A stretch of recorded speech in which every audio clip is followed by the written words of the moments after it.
Sebab itu ulama sebut hidupnya binatang itu boleh memberi faedah taharah. Faham? Keldai tidak boleh dimakan, tetapi bila dia hidup, dia suci. Faham? Banyaklah binatang yang tak boleh dimakan ni, kehidupan dia ataupun nyawa dia tu memberi faedah taharatahu. Dan dia juga menjadi dalil bagi kita mazhab Syafi'i berkaitan dengan kenajisan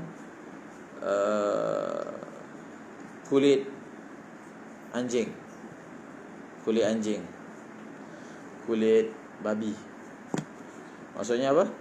Walaupun kulit anjing dan kulit babi itu disamak, dia tetap najis. Samak tidak boleh memberi apa-apa faedah kepadanya. Antara hujah yang diutarakan oleh ulama kita, iaitu dalam Iqna' pun ada sebut, anjing dan babi ni hidupnya dia tidak boleh memberi faedah suci. Dia itu hidup, dalam keadaan dia hidup, sepatutnya bila hidup boleh memberi faedah suci.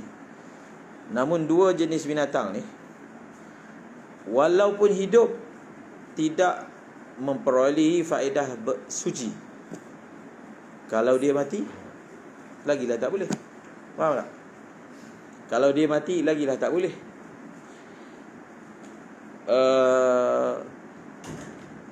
Dan alasan ini ataupun qiyas ini menjadi alasan mentaksiskan umumnya hadis tentang samak kulit. Nanti kita akan baca. Hadis itu berbunyi ayyuma ihabin dubigha faqad tahura. Mana-mana kulit, lafaznya umum. Mana-mana kulit. Kamu belajar dalam usulul fiqh, ayyuma ni faedahnya dia termasuk siyagul umum. Mana-mana. Faham? Jadi kalau kita ambil daripada zahir hadis ini, termasuklah anjing dan babi.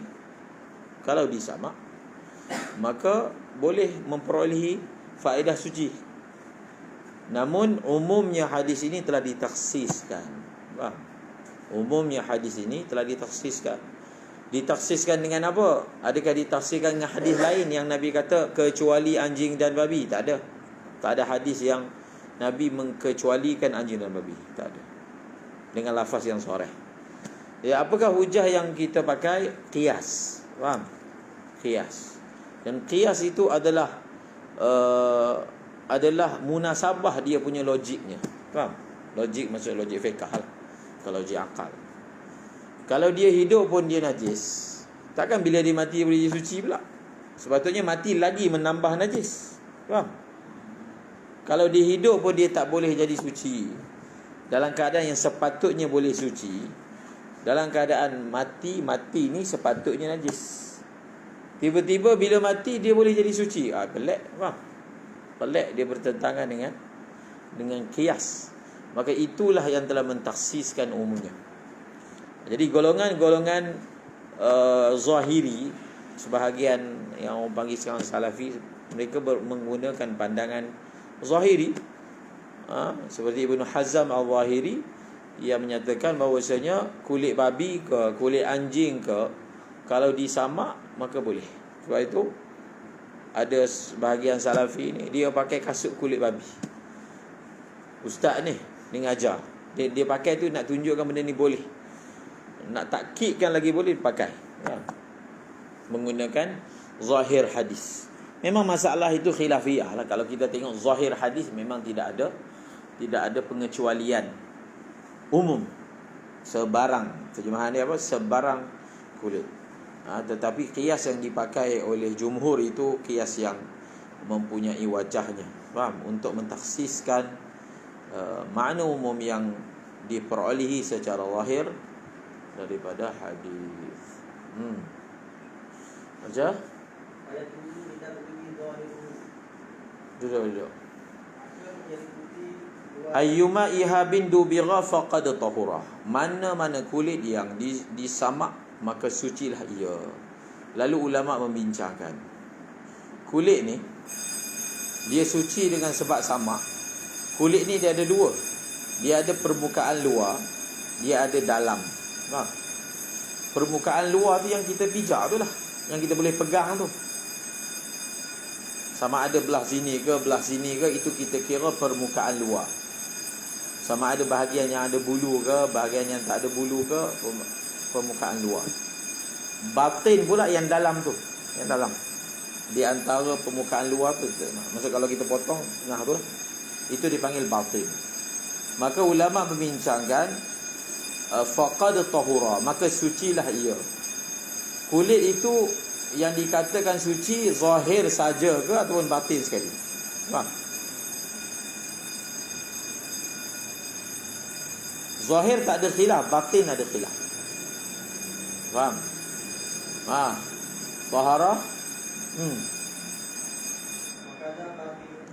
Nampak tak? Wa kadza batinuhu 'ala al-masyhur, khilaf. Namun khilaf ini mukabilnya dhaif lah, sebab masyhur. Allahumma salli ala sayyidina Muhammad. Wa kadza batinuhu 'ala al-masyhur. Apakah kesan daripada khilaf? Apakah kesan daripada khilaf? Kesan daripada khilaf, kalau berdasarkan pandangan muqabil masyhur, seorang kalau dia solat atas kulit yang disamak, kulit bangkai yang disamak, maka sah tanpa khilaf. Tetapi kalau dia solat dengan meletakkan, memakai, menggunakan kulit yang disamak, maka ada khilaf. Adakah solatnya sah ataupun tidak? Faham? Sebab apa? Muqabil masyhur kata kulit itu zahir saja suci, batin dia tak suci. So bila batin dia tak suci, kalau satu orang tu dia semayang, dia tanggung benda tu, dia pakai, dia letak atas badan dia, maka dia dikira menanggung najis. Dia sama macam kita semayang, kita dalam dompet kita tu ada benda yang najis. Kulit luar tak ada najis, tapi dalam benda tu ada. Kulit itu oleh kerana batin dia tu tak suci, maka kalau kita semayang bawa dia tu, kita dikira semayang bawa apa? Benda yang najis. Itu kalau berdasarkan muqabil masyhur. Tapi seperti mana maklum yang disebutkan tadi, wa kadza batinuhu 'ala al-masyhur, iaitu seperti mana zahirnya suci, maka batinnya juga adalah suci. Faham? Di hadis Muslimin, kerana idza dubighal ihabu faqad tahura. Dia ada banyak lafaz hadis ni. Lagi?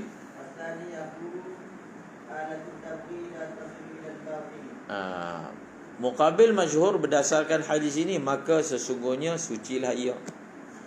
Sucilah ia. Maka kita ambil perkataan Nabi, sucilah ia, sucilah. Umum kan kata sucilah dia. Kalau zahir saja suci, dalam tak suci, kita kata tak suci. Faham? Dia tak suci penuh. Maka bila Nabi sebut sucilah dia, maka kita ambil zahir hadis itu dengan makna dia tu suci. Apa maksud dia suci? Selagi mana dia tu dipanggil kulit, maka dia suci. Bahagian luar dipanggil kulit tak? Maka bahagian luar suci. Bahagian dalam panggil kulit ke? Tak panggil kulit. Panggil kulit juga. Maka bahagian dalam pun suci. Faham? Dalam hadis itu ada sebut bulu tak? Tak ada kan? Ayyuma ihabin idza dubiral ihabu. Ihab tu maksudnya kulit. Kulit lain, bulu lain kan? Maka bulu tak suci. Bulu bangkai tidak suci selama-lamanya. Faham? Bulu bangkai apa? Tidak suci selama-lamanya. Samak tidak memberi faedah suci pada bulu, hanya memberi faedah suci pada kulit. Faham? Dan masalah bulu pun kita dah terangkan hari itu. Betul tak? Tertinggal kat Pulau Pinang kot. Cuti lama sangat. Tertinggal kat CC tak buka kan? Buka waktu PKP. Orang tak pergi CC dah kan?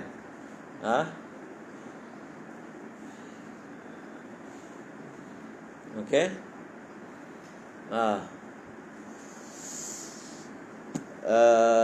Mazhab Hanafi, bulu binatang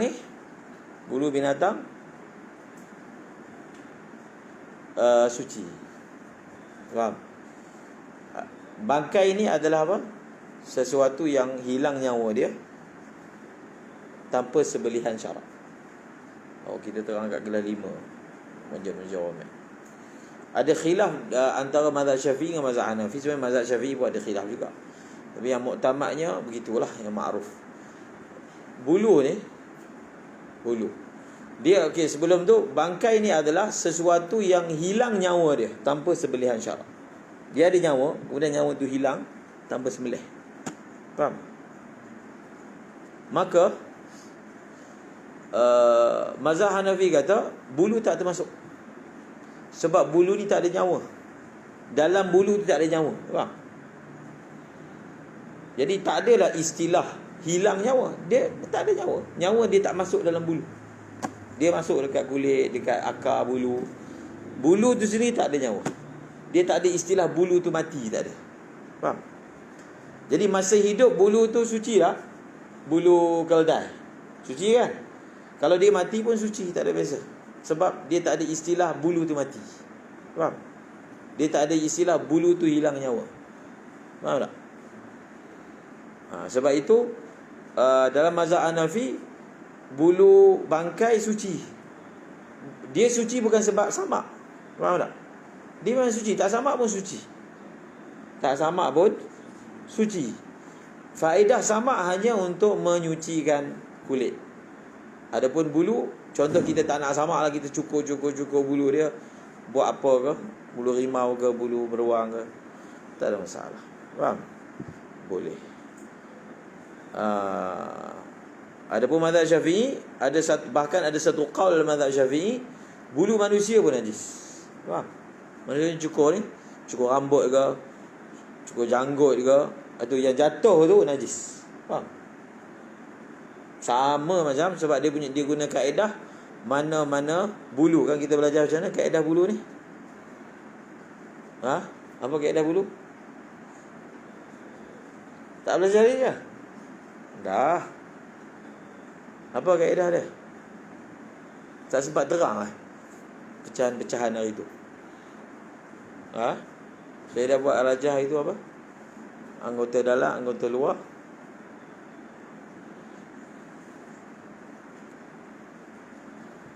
Tak ingat?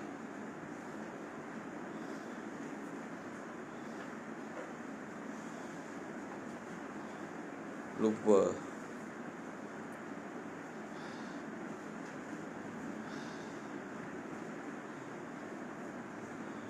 Siapa boleh terang khulasah dia masalah bulu ni?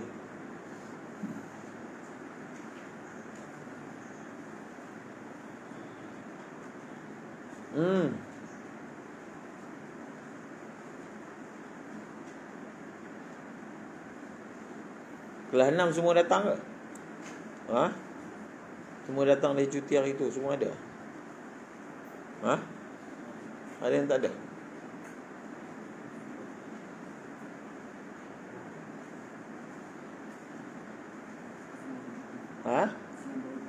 Siapa?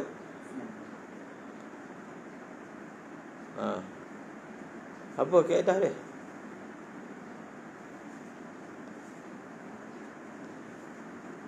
Tak apalah, bukan yang dalam minhaj dalam kitab sebelum ni.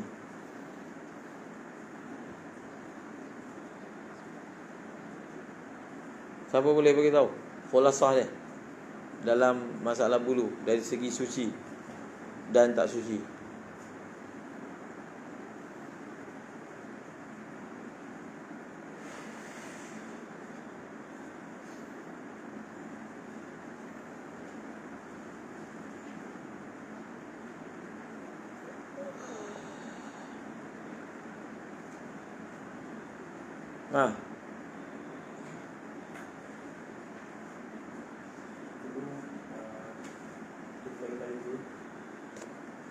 Haiwan tu boleh dimakan ataupun tidak boleh dimakan.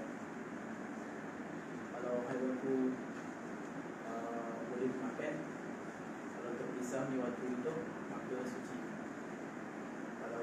kisahnya waktu mati. Kalau mati itu disebabkan sembelihan maka suci lah. Kalau disebabkan mati bangkai maka tidak suci. Okey. Kalau haiwan yang tidak boleh dimakan maka bulunya memang tidak akan suci lah. Walaupun terpisah waktu hidup. Lagi? Itu waktu dia bangkai itu tidak suci lah. Lagi? Apa lagi tinggal?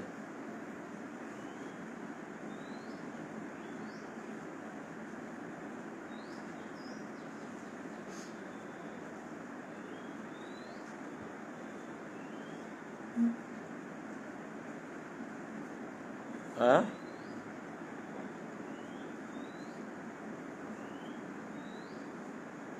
Okey. Ha?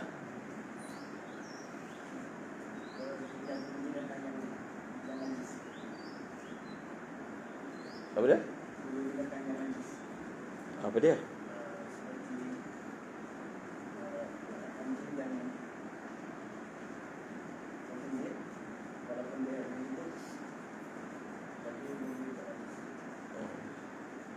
Faham? Sepatutnya dia kena bahagi macam ni. Binatang kita pecahkan kepada anjing dan babi dan faraknya, dan selain anjing dan babi. Faham? Lepas tu baru pecah. Boleh dimakan, tak boleh dimakan. Dia kena pecah dulu anjing dan babi, dan yang kedua selain anjing dan babi. Kemudian selain anjing dan babi pecah dua. Boleh dimakan, tak boleh dimakan. Boleh dimakan, kita pecah pada tercabut, belum tercabut kan? Kita pecah pada hidup, mati. Kemudian hidup pula, tercabut, tak tercabut. Faham? Mati, sembelih. Faham tak?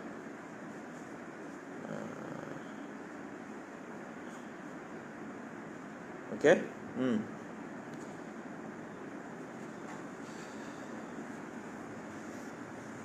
Baca.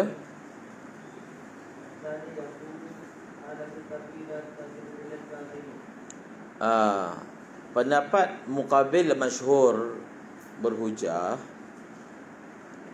dengan hujah alatul tabghi la tasilu ila. Dia kata alat bersuci ni kita pakai apa? Kapur ke apalah yang kita gunakan untuk bersuci. Alat tu tak meresap, tak masuk dalam kulit. Kalau alat tu tak meresap, tak masuk dalam kulit, bagaimana alat tu boleh bertindak pada yang dalam? Macam contoh kita cuci sesuatu pakai air kan. Bukankah syarat dia air tu kena sentuh tempat-tempat tu? Tempat yang kena sentuh air, tempat tu suci. Tempat yang tidak tersentuh air tak suci. Macam biasa. Dia guna kias begitu. Dia tengok pada masalah lain yang begitulah zahirnya cara nak cuci najis. Alat bersuci itu mesti kena pada anggota tu. Kalau ambil wudu kan, bahagian yang kena air, maka bahagian tu saja dikira diangkat atas. Bahagian tak kena air, maka apa? Maka dia tidak terlibat kan. Begitulah juga halnya dalam masalah ini. Dia kiaskan dengan kaedah menyuci yang lain. Faham? Tetapi kias itu adalah kias ma'al farid, tak sama. Sebab dabar ni dia bukanlah menghilangkan najis. Dia ada beza antara izalatun najis, menghilangkan najis. Yang kedua ihalatun najis. Cuci yang pakai air ni dipanggil izalah, menghilangkan. Sama ni ihalah. Faham? Ihalah ni terjemahan dia menukar, ataupun digunakan perkataan istihalah. Dia punya mutawa'ah dia. Maksudnya apa? Dia menukar sesuatu yang merupakan ain najis menjadi ain suci. Kalau kita basuh baju, kita bukan tukar tahik yang kena pada baju tu, tahik tu jadi suci. Tak. Faham? Kalau kita cuci baju tu, orang panggil kita menanggalkan najis menggunakan air. Faham? Tak sama. Izalatun najis, dia ada kaedah dia. Jadi tak boleh nak samakan kaedah itu dengan yang kita sedang bincangkan sekarang, iaitu ihalatun najis. Itu antara hujah akal dia lah. Dan antara hujahnya lagi, ada kulit-kulit binatang yang tak boleh dimakan yang disamak, digunakan oleh Nabi dan sahabat untuk jadikan khuf contohnya. Faham? Kalaulah batin dia tak suci, tak boleh dah guna sebagai khuf, tapi digunakan, menunjukkan batinnya juga adalah suci. Faham? Lagi?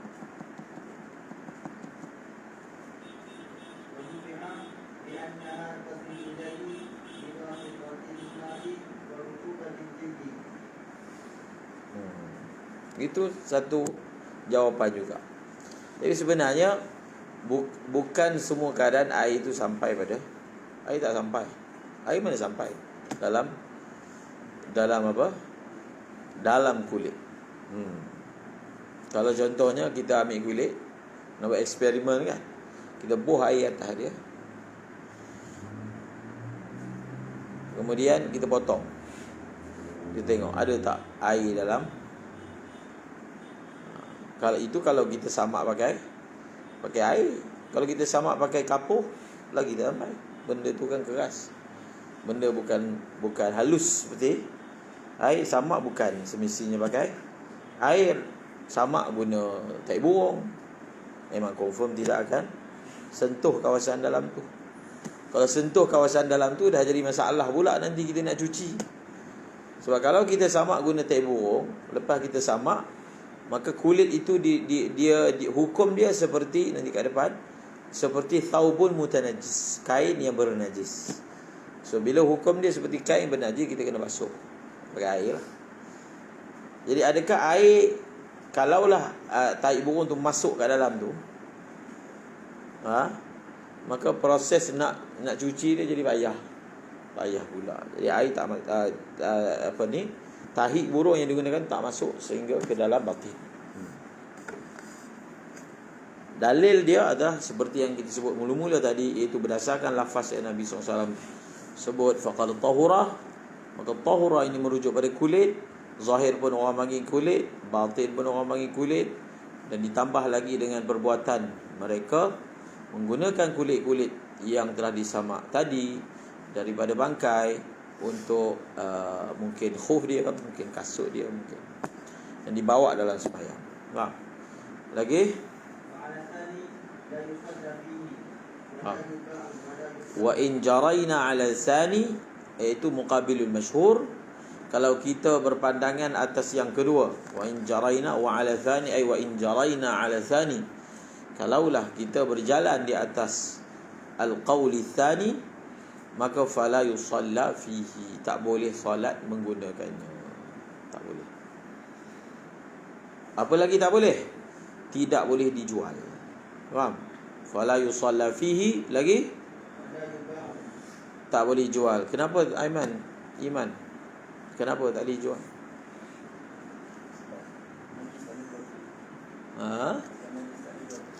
Sebab najis tak boleh dijual beli. Kalau kita hukum batin tu najis, tak boleh dah jual.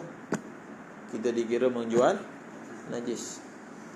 Namun berdasarkan pendapat yang muktamad dia suci, maka bolehlah dijual. Najis. So bila kita belajar nanti dalam bab buyuk, kita akan dapati ada khilaf tentang kulit binatang ni, kulit bangkai yang telah disamak. Boleh jual ke tak boleh jual?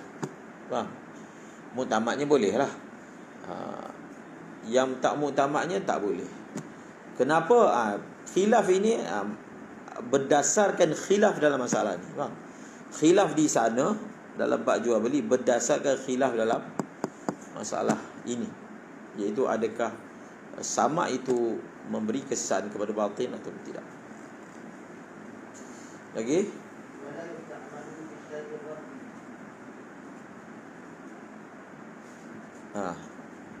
Lagi?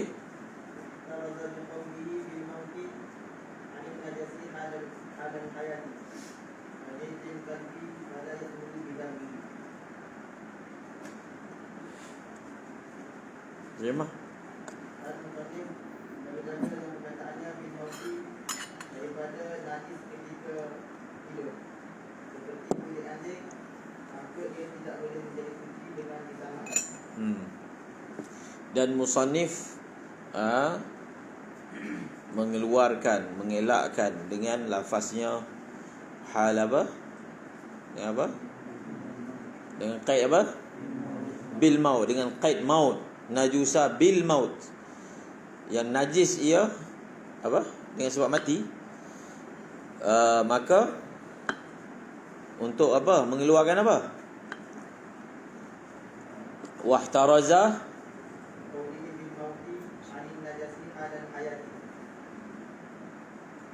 lagi.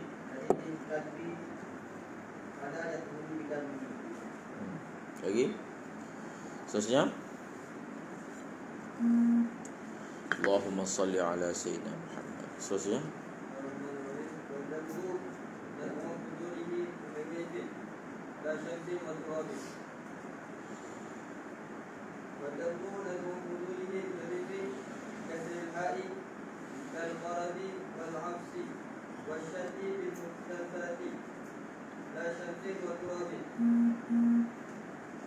Dan penyebab adalah menanggalkan jenjang kulit dengan benda yang tajam. Naz'u fudulihi. Itu tabir yang digunakan di sini. Membuang, menanggalkan fudul, lebih-lebihan daripada kulit tadi. B menggunakan hirrif, dengan sesuatu yang tajam rasanya. Dia bukan tajam tu. Faham? Ma'ruf kan masalah ni. Okey? Seperti pokok suku. Okey. Dan Apa terjemah asnan? Apa dia? Qarad. Pokok sintok. Ya ke? Dalam kamu dewan ke? Pokok sintok. Sintok ni, pokok sintok ni ada dekat apa? Ada kat Malaysia kan? Ada. Apa? Tak faham? Tak tahu ke, tak ada ke? Cakaplah tak tahu. Menggiling kepala.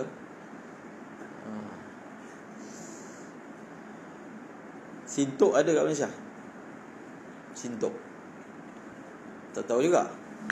Ini orang mana ni? Sintok ada kat Malaysia?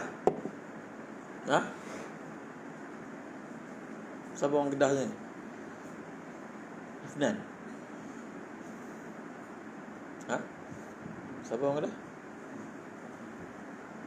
Sintok ada lah kat Kedah. Sintok.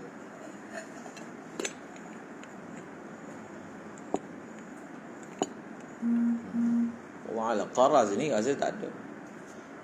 Si pokok sintok memang ada nama pokok, nama sintok.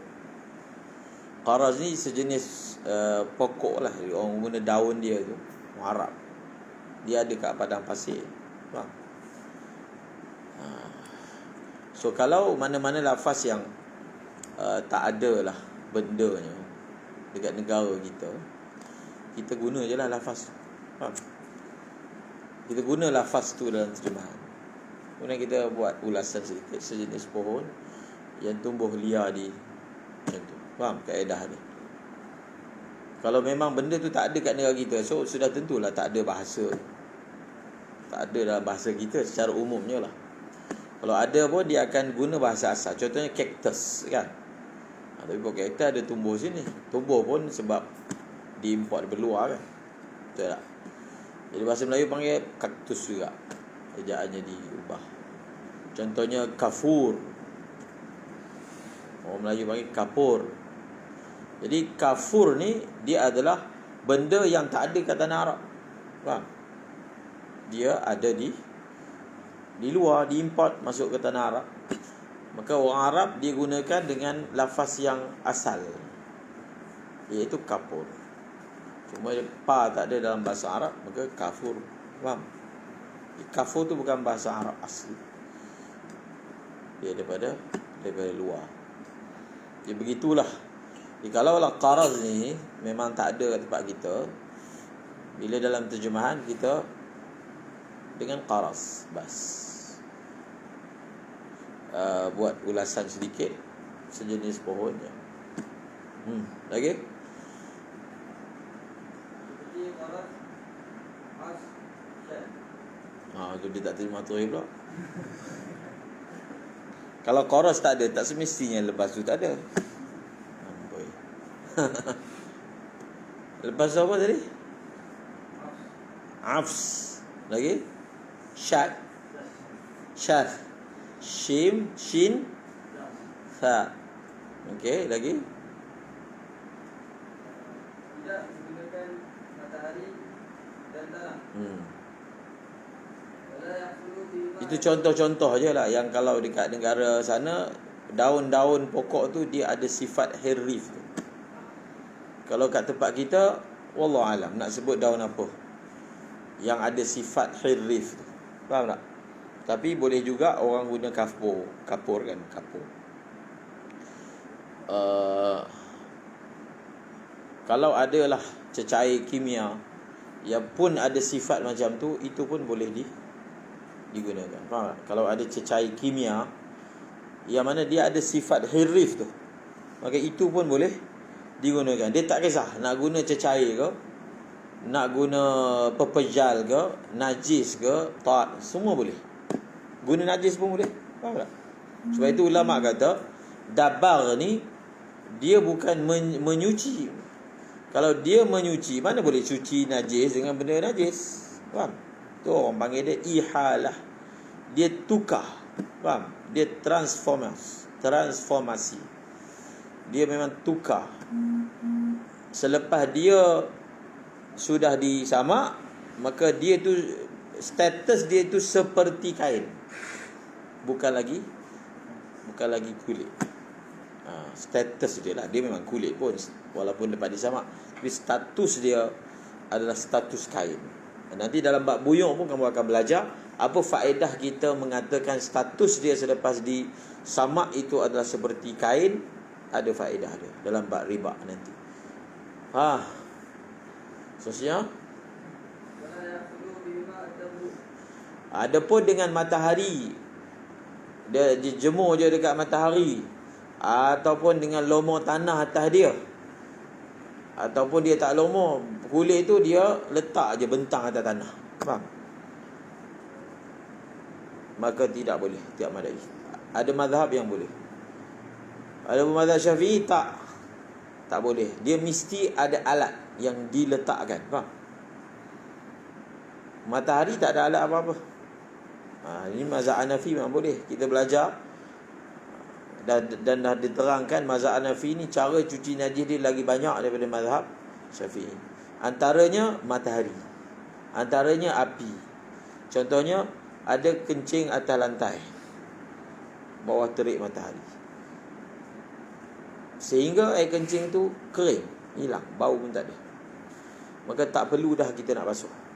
Dalam mazhab Hanafi tidak perlulah dibasuh lagi. Kerana apa? Matahari telah menyejatnya dan mengeringkannya. Mazhab Syafi'i tak. Selagi tidak ada air yang mengalir atas dia, maka tempat tu dikira mutanajis.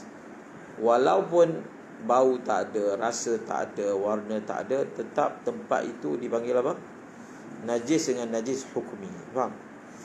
Sebab itu, oleh kerana mazhab Hanafi ni dia mudah sikit dalam bab najis ni. Jadi, kalau kita keluar kat tempat dia, kita pun rasa macam tak selesa. Nampak macam dia orang ni tak jaga sangat bab najis. Dia bukan tak jaga, memang mazhab dia boleh. Faham? Dia nak jaga kenapa pula? Memang mazhab dia boleh. Faham? Kalau kita pergi dekat madrasah sana, kat India, anjing masuk dalam madrasah, duduk depan pintu rumah, pintu kelas. Ni kelas kan, depan tu anjing. Pelajar babai kat anjing tu. Tak ada apa-apa. Faham? Anjing, babi, Syah Rampur banyak babi. Sebab babi tak perlu dibasuh 7 kali. Mazhab Hanafi. Faham? Okey.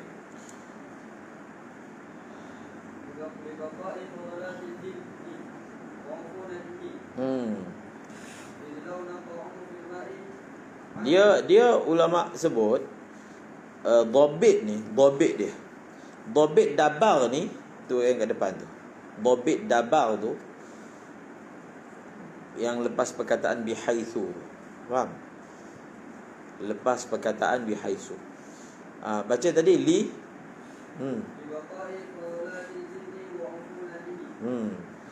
Dia satu fadalat ni, bila kita nak samak kulit tu, pertama mesti kita kena buang daging-daging yang lebih tu, kena buang. Lemak-lemak tu, sebab lemak-lemak tu semua tak boleh suci dengan sebab samak. Itu semua kena kikis dulu, baru kita samak. Faham? Kalau kita samak ada lagi dia punya daging dia. Daging dia kan bangkai, najis. Dia punya lemak najis.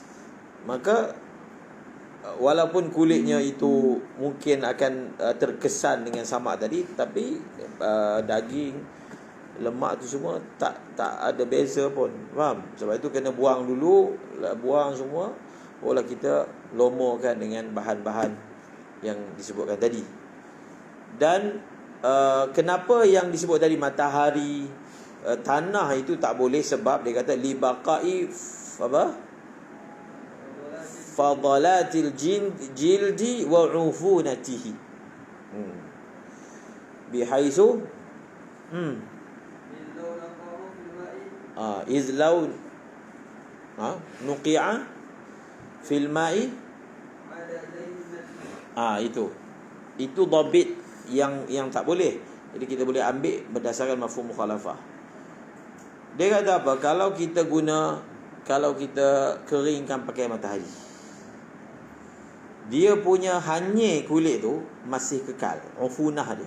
Ufunah busuk. Faham? Afin. Afin.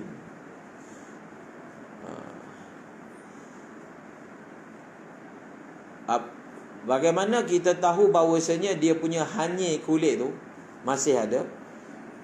Bihaitsu law nuqi'a fil ma'i la'ada ilaihi an-natnu. Natnu. Macam tu kan? Natanu ke natnu? Natnu. Tengok kamus. Natnu baris dia. Natnu busuk bau busuk. Kulit punya bau kan. Bukan bau kulit tu, bau busuk kulit. Kalau bau kulit yang luar tu biasa, hanyir dia. Sebab itu ulama kata dia punya dhabit dia, bahawasanya benda itu ada hirrif ataupun tidak. Kalaulah setelah kita letak lomor benda tu, kalau kita rendam kulit tu, maksudnya bila masuk rendam kulit tu dah kering, kita basahkan dia balik, dia punya bau tu tak ada. Tapi kalau kita letak bawah matahari, memang bau tak ada kan, hanyir tu tak ada, sebab dia kering. Tapi cuba kalau dibasah balik, contohnya embuh dalam direndam nuqi', maka pasti akan datang balik dia punya natan. Maka ia menunjukkan apa? Fudalat ataupun ufunah daripada jil itu belum hilang. Sedangkan dabar ni adalah suatu bentuk perbuatan menghilangkan fudalat. Faham? Maka mana-mana alat yang masih lagi tidak boleh menghilangkan ufunah tadi, maka maknanya alat tu tak boleh lah. Faham? Alat tu tak boleh digunakan untuk kita samak, kulit. Faham kan? Itu dhabit dia. Maksudnya alat itu bihaitsu, selepas kita guna dia, bihaitsu law nuqi'a ba'da dabghihi fil ma'i lam ya'ud ilaihi natan. Faham? Itu dhabit dia. Dhabit boleh tu bihaitsu law nuqi'a fil ma'i ba'da dabghihi fil ma'i lam ya'ud ilaihi natnu. Tidak akan datang balik pada dia natnu itu. Lagi? ولا يجب الماء في أثنائه في الأصابع ولا يجب الماء في أثنائه أي الدبر في الأصابع بناء على أنه إحالة مقابله مبني على أنه إزالة ولا يدل عليه تغير الماء بالأدوية للضرورة dan tidak wajib menggunakan air ketika sama. Itu pendapat yang Ada khilaf. Boleh guna air ke tak boleh guna air? Boleh pula. Wajib guna air ke tak wajib guna air? Khilaf ini dibina atas khilaf satu lagi, iaitu ad-dabghu ni ihalatun am izalatun. Saya dah terangkan tadi, dia adalah ihalah. Tapi ada ulama kata izalah. Orang yang mengatakan wajib menggunakan air, maka mereka telah bina pendapat itu di atas pandangan bahawasanya ad-dabghu izalatun, menghilangkan najis. So kalau ad-dabghu izalatun, maka kaedah biasa dalam cuci najis dalam mazhab Syafi'i, air mesti, faham? Tapi oleh kerana kita kata dia bukan izalatun, dia ihalatun, maka tak boleh nak kiaskan, nak samakan, nak sekatakan dengan izalah. Maka tak perlu air. Lagi? dan tidak mengapa di atas kulit Itu satu hujah lah bagi mereka yang mengatakan mesti pakai air. Faham? Mesti ada air juga. Berdasarkan apa tadi? Yang tadi itulah izalatun. Ada satu lagi hujah mereka yang mengatakan mesti pakai air, ia berdasarkan hadis. Faham? Siapa ada kitab, ada rasanya hari tu, Bulughul Maram, buka bab dabar tu, baca hadis yang ada perkataan air tu, yutahhiruhul ma' wal apa qaras. Ada tak lafaz tu?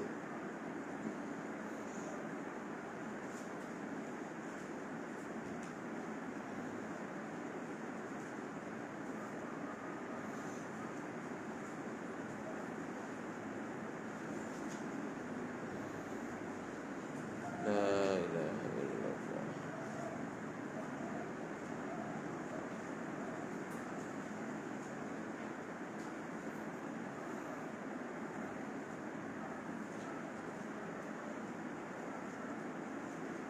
Tak ada.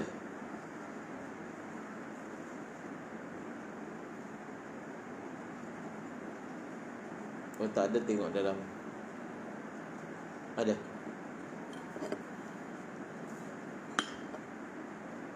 وعن ميمونة رضي الله عنها قالت مر النبي صلى الله عليه وسلم بشاة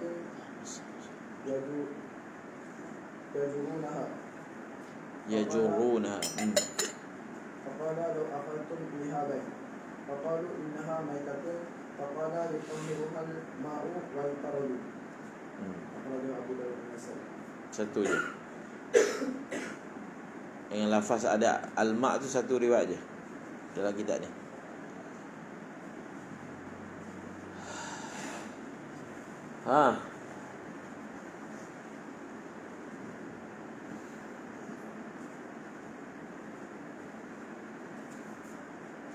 Tak ada lah. Saya tanya satu je ke? Satu-satu je lah. Tak payah nak cari nombor dua. Tak ada. Benda senang je. Yutahhiruhal ma' wal qaras. Dalam kitab ni lah satu je, dalam kitab lain banyak kan.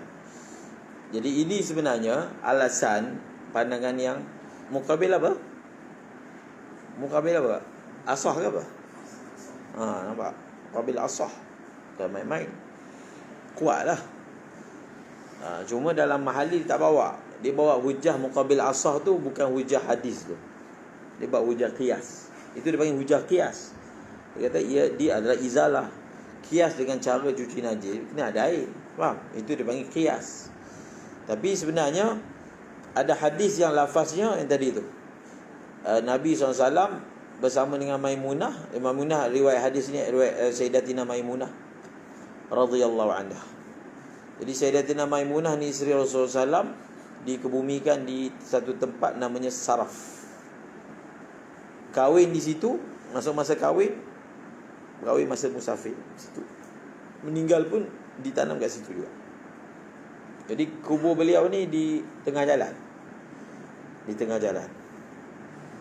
Bukan kawasan tanah perkuburan, faham tak? Sebab meninggal musafir. Bukan di Bakir, bukan di Ma'lah, tapi di Saraf. Saraf ni belah mana? Mekah. Jadi di situlah Saraf. Dan ada masjid dekat situ dibina. Masjid Maimunah di Saraf. Okey. Mereka Nabi SAW melintasi berhampiran dengan ada orang tengah tarik bangkai kambing. Maka Nabi SAW bertanya kepada mereka, bagusnya kamu ambillah manfaat daripada kambing ni, bangkai ni. Maka mereka berkata kepada Rasulullah, innaha maitah. Ya Rasulullah, ni bangkai ni.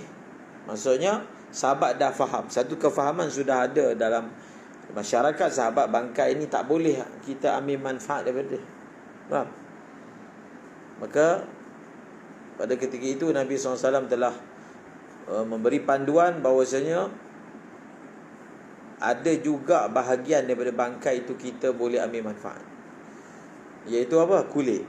Kulit dia. Yutahhiruha al-ma'u wal qaras. Menyucikan kulit itu ihab. Ihab tu kulit oleh air dan juga daun qaraz. Faham? Maka mereka yang mengatakan mesti kena ada air, dia kata ni dalam hadis ni Nabi sebut.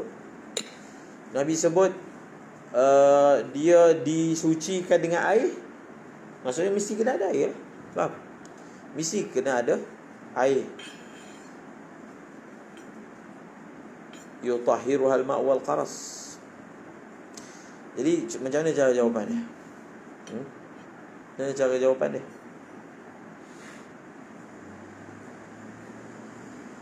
Maksudnya kalau tengok zahir hadis ni, ya betul lah, pandangan muqabil asah lah. Betul tak? Macam mana jawapannya? Macam mana? Cara jawapan dia, orang belajar lah kan? Lagi kena. Macam mana?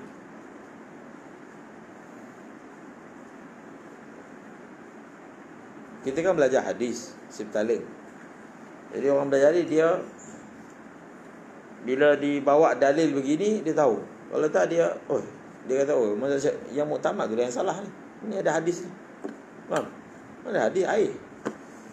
Muktamad kita tak perlu air. Ni hadis yang disebut air. Bukan dah kena dah belajar ke? Hujah ni.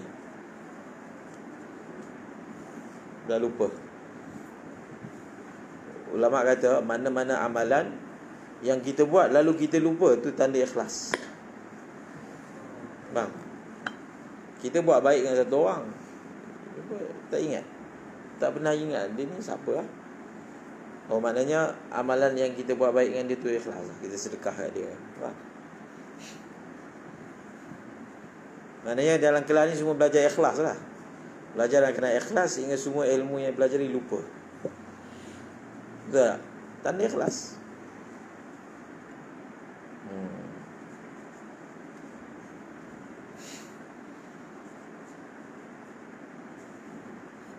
Ada Ustaz Mansur yang sebut satu orang pelajar tu habis sini lah.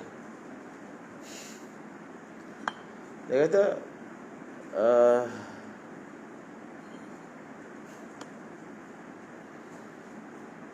Saya tak pasti dia ni belajar sini ke tak. Macam tu. Lupa. Itu tanda apa? Itu tanda apa tu? So Ustaz masuk kata, saya tak pasti, sampai saya was-was. Syak, dia ni pernah belajar sini ke tak pernah belajar sini? Dia habis sini 8 tahun. Bukan belajar tahun 1. Tahun 1 pun saya banyak tak kenal juga. Belajar sampai tahun 8, habislah. Apa maksud dia?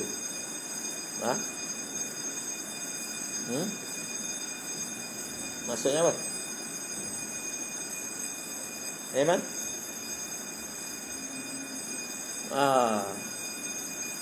Ada tak belajar perangai macam tu kan? Dia jadi was-was tu sebab dia kadang-kadang datang sini juga. Itu isu dia. Dia was-was tu. Tapi dia lalu depan Ustaz Mansur tak salam pula. Tu jadi was-was. Dia betul ke belajar sini? Kenapa sampai tak salam ni? Tu orang jadi was-was kan. Kalau duduk jauh tu mungkin juga, tapi tu tak betul juga kan. Ada juga macam tu. Bahaya tu kalau ustaz was-was dia nak murid kita. Kalau belajar setahun je tak apalah kan. Duduk 8 tahun. 8 tahun lah. Mungkin kalau dia tu jenis tak naik kelas, mungkin banyak tahun lagi duduk sini kan. Muskil. Sebab tu ada setengah ustaz disuruh ngajar banat. Banat ni dia lebih menghargai ustaz daripada bani. Perempuan kan. Kalau hari guru dia hadiah. Tapi tak adalah minta kat sini, tak perlu. Kalau hari guru banyak, okay, dia bagi hadiah kat ustaz. Ada juga. Tapi di sini kita guna konsep, maksudnya pelajar dia jangan takalluf diri dia. Sebab bukan semua orang mampu kan. Bukan semua orang mampu tengah belajar.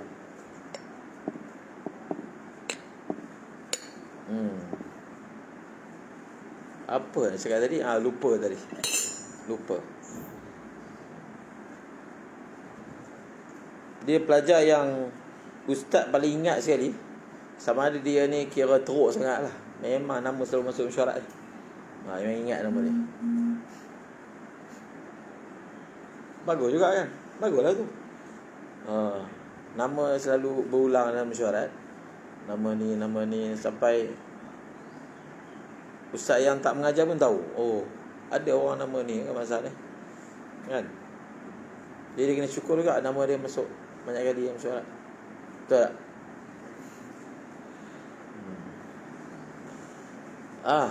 Apa tadi nak cakap? Tentang masalah tu dalam iqna'.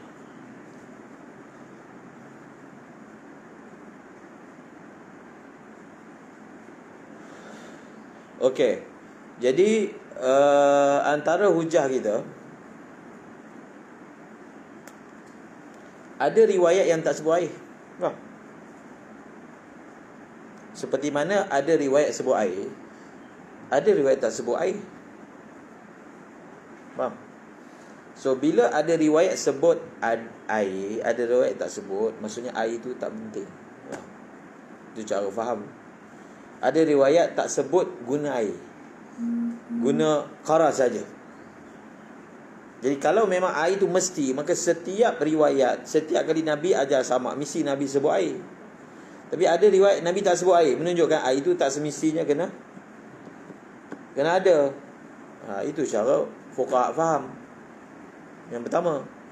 Yang kedua, kita tanya orang yang kata mesti ada air dengan hujah ada sebut air. Okey, menurut kamu mesti ke guna daun qaras? Mesti tak? Mesti tak guna daun qaras? Oh, dia kata tak semestinya. Tapi tak ada sebut pun selain daripada qaras dan hadis. Faham? Faham tak? Seperti mana qaras tu tak semestinya, maka air pun tak semestinya. Dia ada satu istilah dalam usulul fiqh. Benda tu disebut ni, qaid tu bukan qaid ihtirazi. Faham? Qaid itu dipanggil qaid ittifaqi. Qaid ittifaqi ini macam-macam sebab dia berlaku. Antaranya lil mulabasah. Maksudnya orang waktu tu memang biasa samak pakai air dengan daun. Jadi disebut tu sebab kebiasaan orang guna tu atas dasar ghalib. Tapi bukan sebut tu menunjukkan benda tu mesti guna tu. Itulah cara fuqaha faham. Apabila tidak disebut dalam riwayat lain, dia menunjukkan benda tu tak semestinya ada. Nanti kamu akan belajar aqallut tasyahud. Tengok macam mana ulama faham. Sekurang-kurang tasyahud. Jadi sekurang-kurang tasyahud, at-tahiyyatu lillah, salamun alaika. Jadi kita tak wajib al-mubarakat, as-salawat, at-tayyibat. Tak wajib. Faham? Tak wajib. Antara cara ulama hujah mengatakan bahawasanya benda tu tak wajib, antaranya ada riwayat tak ada lafaz tu. Tak ada lafaz. Ketika Nabi ajar tasyahud ni, lafaz tu tak sebut. Maka ulama telah guna kaedah mana-mana riwayat yang paling sedikit perkataan, itulah yang paling wajib. Sebab kalau benda tu wajib, maka dia tak akan tertinggal dalam mana-mana riwayat. Okey? Yutahhiruhal ma'u wal qaras. Jadi qaid itu kita sebut sebagai qaid ittifaqi ghalib atas wajah ghalabah. Seterusnya. Dan tidak mengapa berubah dia air di atas kulit sebabkan alat kerana darurat, kerana keluar. Lagi. Itu hujah kepada muqabil tau. Muqabil nanti kita hujah dengan dia. Kamu kata okey mesti guna air. Kalau kita belajar kaedah cuci najis pakai air itu tak boleh berubah. Tak ada air mutaghayyir. Tapi kalau air tu campur dengan qaras, air tu akan berubah. Jadi macam mana pula air yang berubah boleh guna untuk bersuci? Kalau kita hujah begitulah pada qail muqabil masyhur, maka dia akan sebut ni lah. Dia kata tidak mengapa perubahan pada air disebabkan benda yang ada atas kulit tu. Air tu bukan saja berubah dengan sebab campuran tu, bahan luar. Kulit tu sendiri berbau kan, dia akan ubah juga. Maka dia akan bagi jawapan tu lah. Dia akan bagi jawapan apa? Li apa? Li darurah. Benda tak boleh nak elak. Kalau nak tunggu sampai dia tak berubah, payah. Benda tu memang bau ada kat situ, buah air bau. Nak tunggu dia tak bau macam mana? Maka oleh kerana darurah, dia masukkan dalam bab yang kita belajar, sebarang perubahan yang mana tak dapat dielakkan. Faham tak? Maka perubahan itu pada air itu tidak menjejaskan peranan air itu untuk menyucikan. Seperti apa? Ma fi maqarrihi wa mamarrihi kan.